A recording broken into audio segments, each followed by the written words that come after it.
शिवजी के धनुष को टूटा देखकर परशुराम प्रकट हुए और चिल्लाकर बोले, सुनो, जिसने शिवजी के धनुष को तोड़ा है वह मेरा शत्रु है, वह सामने आ जाए, नहीं तो सभी राजा मारे जाएंगे। मुनि के वचन सुनकर लक्ष्मण जी मुस्कुराए और बोले, हे परशुराम जी, बचपन में हमने बहुत से धनुष तोड़ डाले, किंतु आपने ऐसा क्रोध कभी नहीं किया। इसी धनुष के टूटने पर आप इतना गुस्सा क्यों कर रहे हैं? परशुराम थे बालक, सारे संसार में विख्यात शिवजी का यह धनुष क्या कोई छोटा मोटा धनुष समझा है?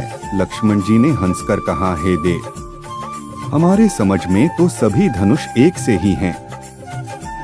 फिर यह तो छूते ही टूट गया, इसमें रघुनाथ जी का भी कोई दोष नहीं है। मुनि, आप तो बिना ही बात क्रोध कर रहे हैं। परशुराम जी अपने फरसे की ओर देखकर बोले, अरे दुष्ट, तू मुझे नहीं जानता, मैं तुझे बालक जानकर नहीं मार रहा हूँ। अरे मूर्ख, क्या तू मुझे निरामुनि ही समझता है? तूने मेरा गुस्सा नहीं देखा है, जिसके लिए मैं विश्व भर में विख्यात हूँ। अपनी भुजाओं के बल से मैंने पृथ्वी को राजाओं से रहित कर दिया। सहस्रबाहु की भुजाओं को काटने वाले मेरे इस भयानक फरसे को देख और चुप बैठ।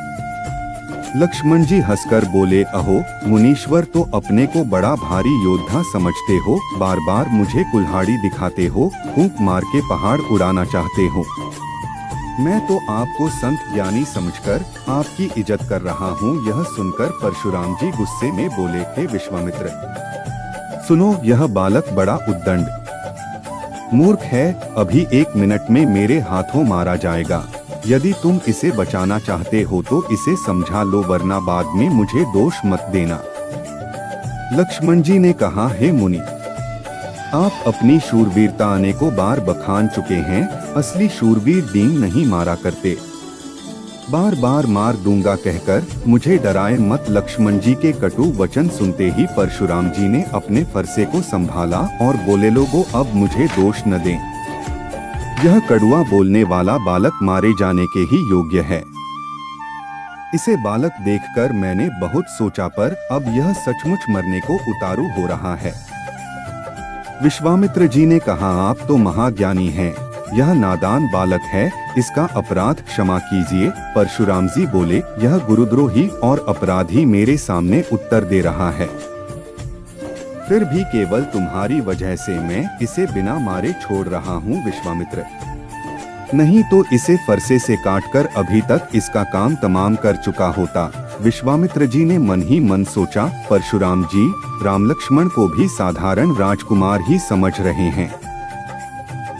लक्ष्मण जी ने कहा, परशुराम जी, आपको कभी रणधीर बलवान वीर नहीं टकरे हैं, इसीलिए आप घर में ही शेर हैं। तब श्री रघुनाथ जी ने इशारे से लक्ष्मण जी को रोक दिया। लक्ष्मण जी के कटाक्षों से परशुराम जी के गुस्से को बढ़ते देखकर श्री रामचंद्र जी बोले, परशुराम जी, लक्ष्मण तो नादान बालक है, यदि यह आपका कुछ भी प्रभाव जानता तो क्या यह बेसमझ आपकी बराबरी करता?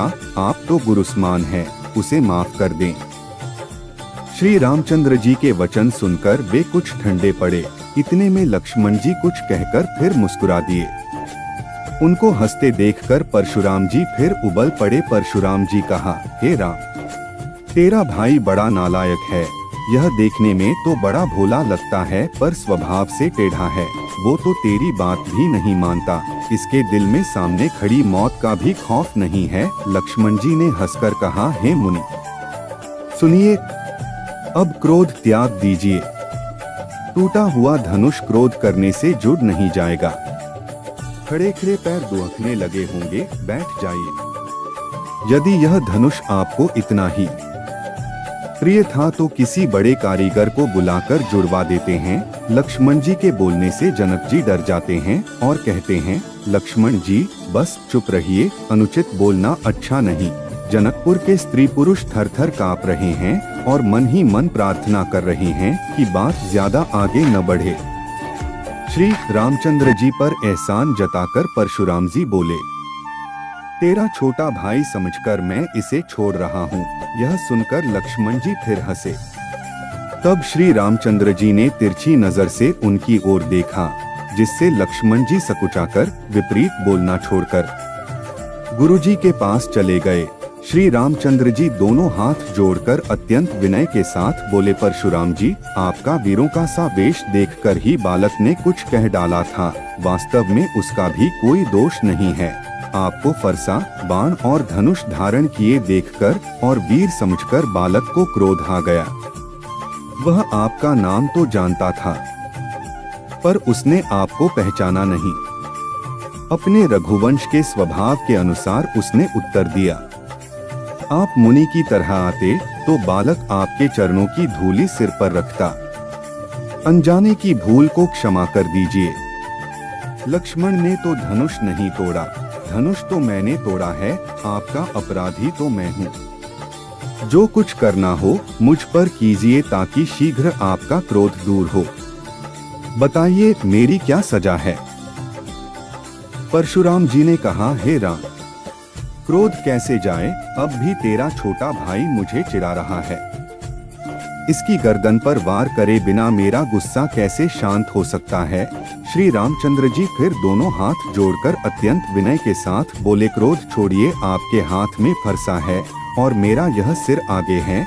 जिस प्रकार आपका क्रोध जाए वही कीजिए। तब परशुराम जी हृदय में अत्यंत क्रोध भरकर श्री राम जी से बोले, तू शिवजी का धनुष तोड़कर उल्टा हम ही को ज्ञान सिखाता है। तेरा यह भाई तेरी ही सहमति से कटु वचन बोलता है और तू छल से हाथ जोड़कर विनय करता है।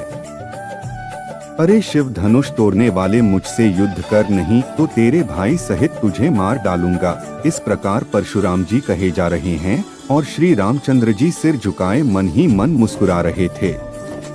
श्री रामचंद्र जी ने कहा, परशुराम जी, स्वामी और सेवक में युद्ध कैसा? क्रोध का त्याग कीजिए। संतों के हृदय में बहुत अधिक दया होनी चाहिए। हमारी और आपकी बराबरी कैसी? कहा मेरा राम मात्र छोटा सा नाम और कहा आपका नाम परशुराम। हे देव, हमारे पास तो एक ही गुण है, धनुष विद्या, और आपके पास तो तप, क्षमा, सरलता, ज्ञान, विज्ञान और आस्तिकता आदि 9 गुण हैं। हम तो सब प्रकार से आपसे हारे हैं। हमारे अपराधों को क्षमा कीजिए। तब परशुराम जी क्रोध की हंसी हंसकर बोले, तू भी अपने भाई के समान ही टेढ़ा है। तू मुझे निरासंत ही समझता है। बड़े बड़े राजाओं की मैंने इसी फरसे से काटकर बलि दी है। जैसे मंत्रोच्चारण पूर्वक स्वाहा शब्द के साथ आहुति दी जाती है, उसी प्रकार मैंने पुकार पुकार कर राजाओं की बलि दी है। मेरा प्रभाव तुझे मालूम नहीं है, तभी तू भी बोल रहा है। धनुष क्या तोड़ डाला, इससे तेरा घमंड बहुत बढ़ गया है। ऐसा अहंकार है मानो संसार को जीतकर खड़ा है। श्री रामचंद्र जी ने कहा, हे मुनि, पुराना धनुष था, छूते ही टूट गया, इस पर मैं किस कारण अभिमान करूं? एक छोटी सी भूल पर आप इतना गुस्सा मत करें। जहां तक युद्ध करने का सवाल है तो सत्य सुनिए, संसार में ऐसा कौन योद्धा है जिसके आगे हमने डर के मारे मस्तक नवाए? रघुवंशी रण में काल से भी नहीं डरते। यदि रण में हमें कोई भी ललकारे तो हम उससे लड़ेंगे। जो युद्ध में डर गया वो समझो मर गया। संतों का तो हम सम्मान करते हैं, उनकी महिमा ही ऐसी है। जो वीर एवं निडर होता है वह भी संतों और ज्ञानियों का आदर करता है।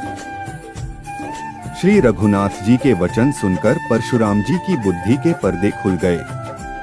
वो समझ गए कि इस शिव धनुष को तोड़ने वाला कोई साधारण पुरुष नहीं हो सकता। तब उनकी समझ में आया कि यह तो साक्षात प्रभु राम है। परशुराम जी बोले, प्रभु क्षमा करना, मुझसे भूल हो गई। मैंने अनजाने में आपको बहुत से अनुचित वचन कहे, मुझे क्षमा कीजिए।